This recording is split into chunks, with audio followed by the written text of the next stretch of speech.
नमस्कार। प्रादेशिक समाचार के साथ मैं प्रियंका। पहले मुख्य समाचार। मुख्यमंत्री हेमंत सोरेन ने श्रम विभाग के 1743 पदों पर भर्ती संबंधी तैयारी करने का निर्देश दिया है। प्रधानमंत्री नरेंद्र मोदी ने लाखों भारतीयों को सशक्त करने के लिए 5G तकनीक को समयबद्ध तरीके से अपनाने की जरूरत पर जोर दिया। रेलवे ने रांची से नई दिल्ली और मुंबई जाने वाले यात्रियों की सुविधा के लिए 2 ट्रेनें चलाने की मंजूरी दी है।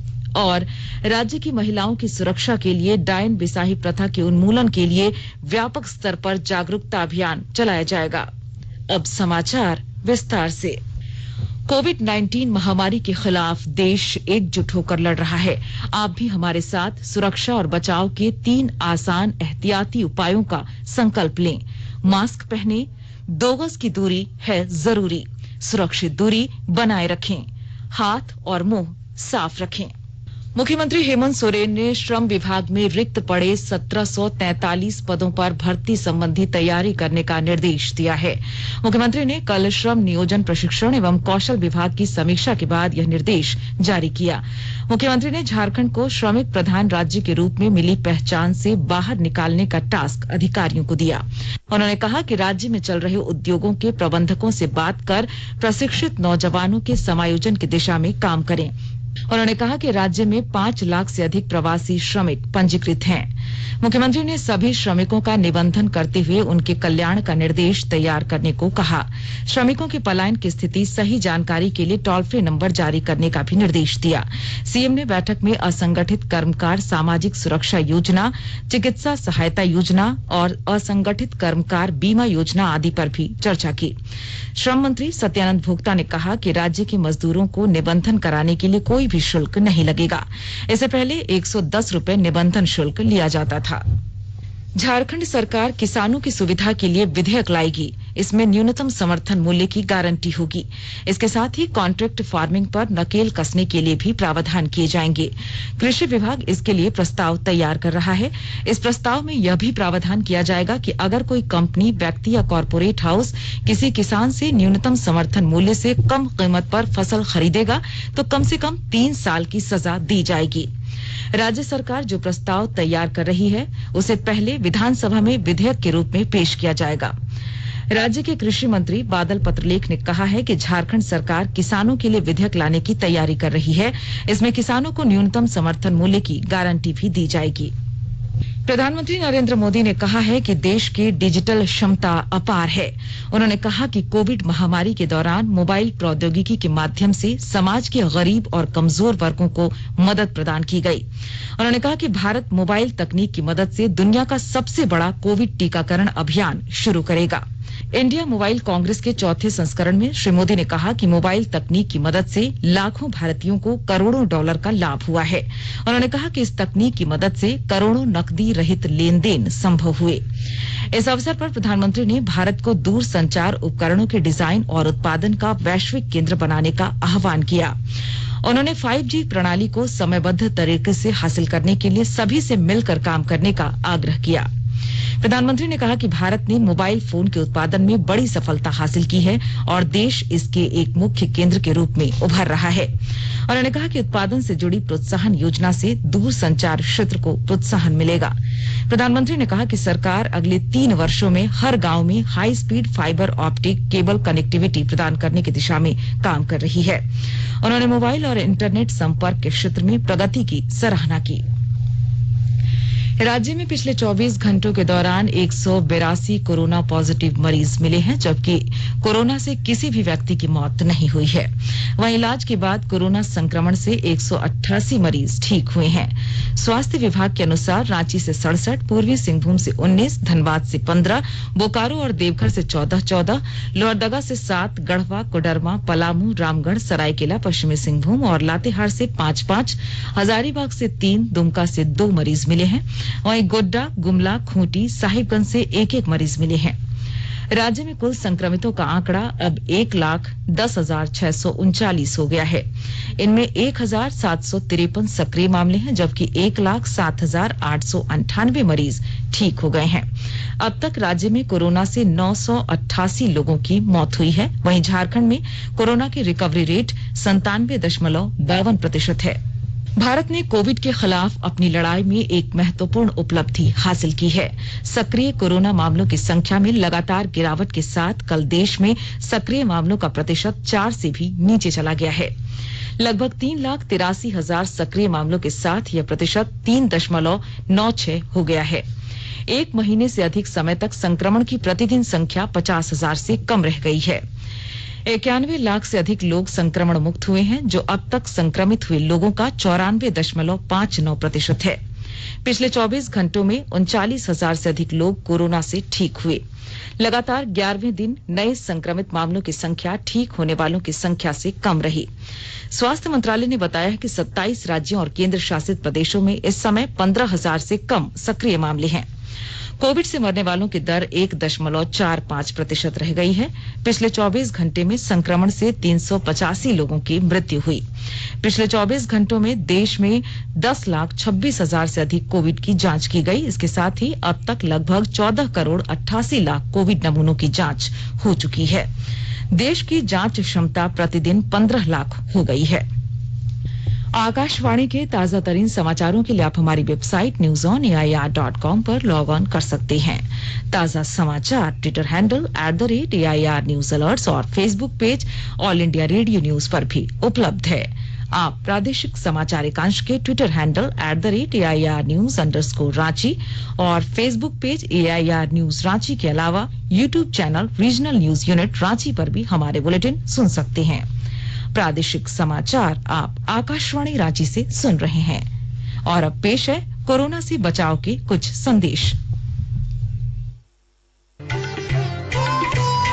कोविड-19 से बचाव और सुरक्षित रहने के 3 उपाय। मास्क लगाएं, 2 गज दूरी है जरूरी, सुरक्षित दूरी रखें, हाथ और मुंह साफ रखें।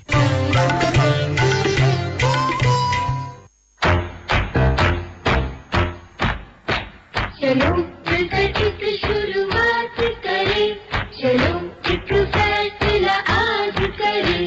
मास्क नहीं तो टोकेंगे, कोरोना को रोकेंगे।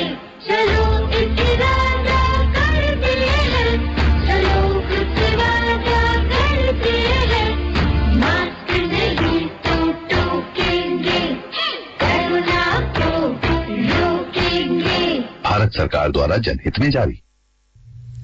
प्रादेशिक समाचार में आपका फिर स्वागत है। रेलवे ने रांची से नई दिल्ली और मुंबई जाने वाले यात्रियों की सुविधा के लिए 2 ट्रेनें चलाने की मंजूरी दी है। रांची से दिल्ली के लिए दूसरी राजधानी ट्रेन 15 दिसंबर से सप्ताह में 2 दिन चलाई जाएगी। यह ट्रेन बुधवार और शनिवार को बोकारो होते हुए नई दिल्ली जाएगी। जानकारी हो कि अभी एक राजधानी ट्रेन गुरुवार और रविवार को बरकाकाना होते हुए नई दिल्ली जाती है। दूसरी राजधानी ट्रेन चालू होने से यात्रियों को लंबी वेटिंग लिस्ट से निजात मिलेगी। वहीं दूसरी ट्रेन रांची LTT एक्सप्रेस 16 दिसंबर से शुरू होगी। यह ट्रेन रांची से यात्रियों को लेकर मुंबई जाएगी। मुख्यमंत्री हेमंत सोरेन ने राज्य की महिलाओं की सुरक्षा के लिए डायन बिसाही प्रथा के उन्मूलन पर काम करने का निर्देश जारी किया है। मुख्यमंत्री कल महिला बाल विकास एवं सामाजिक सुरक्षा विभाग के कार्यों की समीक्षा कर रहे थे। उन्होंने कहा कि जिस क्षेत्र में डायन बिसाही से संबंधित ज्यादा घटनाएं हुई हैं, वहां व्यापक स्तर पर जागरूकता अभियान चलाया जाना चाहिए।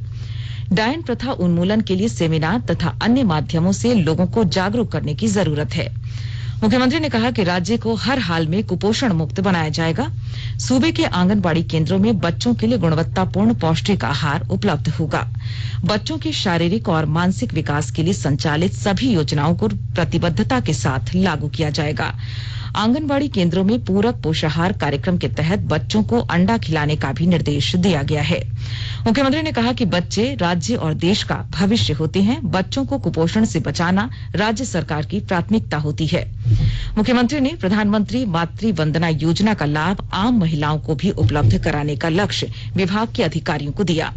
इस योजना का प्रचार प्रसार रेडियो, टीवी व अखबारों के माध्यम से करने का निर्देश दिया गया। कोडरमा जिले में मत्स्य उत्पादन को बढ़ावा देने के लिए लगातार प्रयास किए जा रहे हैं। विस्तृत ब्यौरे के साथ हमारे कोडरमा संवाददाता।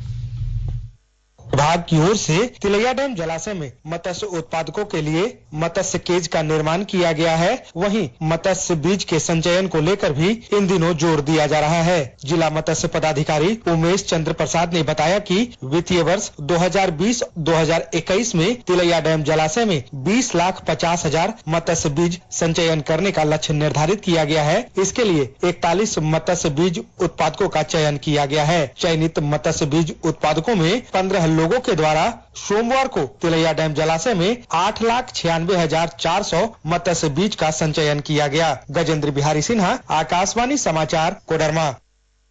कृषि मंत्री बादल पत्रलेख कल अचानक खूंटी पहुंचे। हासा पंचायत के पेरका गांव में जब ग्रामीणों को कृषि मंत्री के रात्रि चौपाल की सूचना मिली तो गांव के बच्चे, वृद्ध, युवा और महिलाएं अपना काम छोड़कर कृषि मंत्री की एक झलक पाने के लिए रात्रि चौपाल में आ गए। कृषि मंत्री ने वहां लगभग 1 घंटे तक ग्रामीणों से मिलकर उनकी समस्याएं सुनी। उन्होंने गांव वालों से पूछा कि वे कोई ऐसा उपाय बताएं जिससे गांव से पलायन रुक जाए और यहाँ की जिंदगी खुशहाल हो जाए। ग्रामीणों की ओर से यह प्रस्ताव आया कि उनके गांव के पेड़ का नाला में अगर एक चेक डैम बना दिया जाए, वहां सोलर आधारित सिंचाई सिस्टम के माध्यम से खेतों तक पानी पहुंचा दिया जाए तो गांव की समस्याएं दूर हो सकेंगी। इससे ग्रामीण साग सब्जी की खेती कर अपनी आर्थिक स्थिति बेहतर बना पाएंगे। मंत्री ने कहा कि गांव में डैम बनेगा, लेकिन जब तक डैम नहीं बन जाता तब तक यहां बोरी बांध का निर्माण किया जाएगा। बोरी बांध के निर्माण के लिए उन्होंने अपने वेतन मद से 5,000 रुपए भी दिए। उन्होंने कहा कि बोरी बांध निर्माण में वे खुद और जिले के अधिकारी भी श्रमदान करेंगे। और आइए अब सुनते हैं राज्य से प्रकाशित प्रमुख अखबारों ने किन किन खबरों को प्रमुखता से छापा है। राज्य से प्रकाशित लगभग सभी अखबारों ने किसान आंदोलन और उनके द्वारा कल बुलाए गए भारत बंद से जुड़ी खबर को प्रमुखता से प्रकाशित किया है। दैनिक हिंदुस्तान ने रांची में सड़कों पर सिमटा बंद खबर को पहले पन्ने की लीड खबर बनाया है। वहीं प्रभात खबर ने कृषि बल के विरोध में झारखंड में बंद शांतिपूर्ण, यातायात प्रभावित खबर को पहले पन्ने पर प्रमुखता से लिया है। दैनिक भास्कर ने कृषि कानून में संशोधन करेगा झारखंड, एमएसपी की गारंटी खबर को पहले पन्ने पर स्थान दिया है। दैनिक जागरण ने बढ़ा गतिरोध, आज की बैठक टली खबर को पहले पन्ने की सुर्खी बनाई है। रांची एक्सप्रेस ने मुख्यमंत्री हेमंत सोरेन के बयान श्रमिक प्रधान राज्य से झारखंड को बाहर निकालेंगे को पहले पन्ने पर प्रमुखता से प्रकाशित किया है। अंग्रेजी अखबार हिंदुस्तान टाइम्स ने किसानों द्वारा बुलाए गए भारत बंद की खबर को पहले पन्ने पर प्रमुखता से प्रकाशित किया है।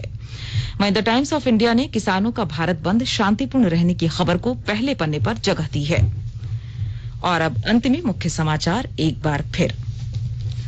मुख्यमंत्री हेमंत सोरेन ने श्रम विभाग के 1743 पदों पर भर्ती संबंधी तैयारी करने का निर्देश दिया है। प्रधानमंत्री नरेंद्र मोदी ने लाखों भारतीयों को सशक्त करने के लिए 5G तकनीक को समयबद्ध तरीके से अपनाने की जरूरत पर जोर दिया। रेलवे ने रांची से नई दिल्ली और मुंबई जाने वाले यात्रियों की सुविधा के लिए 2 ट्रेनें चलाने की मंजूरी दी है। और राज्य की महिलाओं की सुरक्षा के लिए डायन बेसाही प्रथा के उन्मूलन के लिए व्यापक स्तर पर जागरूकता अभियान चलाया जाएगा। इसके साथ ही आकाशवाणी रांची से प्रादेशिक समाचार का ये बुलेटिन समाप्त हुआ। नमस्कार। घर में रहिए, सुरक्षित रहिए और सुनते रहिए आकाशवाणी।